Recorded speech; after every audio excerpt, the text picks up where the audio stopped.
500 2000 എന്ന് പറഞ്ഞു. ഇത് അടുത്തൊരു കാർഡ്. ഗൈസ്, ഈ കാർഡിന് ഒടുക്കത്തെ ക്വാളിറ്റി കേട്ടോ, ഭയങ്കര രസമുണ്ട്. നിങ്ങൾക്ക് ഇത് നേരിട്ട് കണ്ടാലേ മനസ്സിലാവുള്ളൂ. അതിന്റെ അടുത്തത് ഇത് അതിന് ഇംഗ്ലീഷ് വേർഷൻ $28 എന്തോ ഉണ്ട്. അപ്പൊ ജാപ്പനീസ് അതിനൊരു $10 കുറവായിരിക്കും. ഓ, ഏതിന്? വിലയുണ്ടായി മറ്റേ സാധനം നേരത്തെ എടുത്ത് അതിന് $18 ഉണ്ടോ അതിന്? $18 എടുത്ത് കാണാം. $20 $1800 എന്തോണ്ട് കേട്ടോ അത്.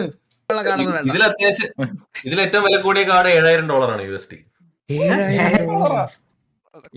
7000 ആണ് ഇതിലെ ചേസ്. അടുത്ത ഇത് റിപ്പീറ്റാ, നമുക്ക് ഓൾറെഡി കിട്ടിയതാ. പക്ഷെ പോക്കിമോൺ പോലെ അല്ല, വൺ പീസിന് ഇങ്ങനത്തെ ഹിറ്റ് കാർഡ് കിട്ടാൻ ഭയങ്കര സാധ്യത കുറവാണ്. ഈ പുൾ റേറ്റ് എന്ന് പറയും, അതായത് ഭയങ്കര ഹിറ്റ് കിട്ടാനുള്ള സാധ്യത ഭയങ്കര കുറവാണ് വൺ പീസില് പാക്സില്. മിഹാക്ക് ബ്രോ, എനിക്കൊരു ഗോൾഡൻ കളർ കാർഡ് കിട്ടി.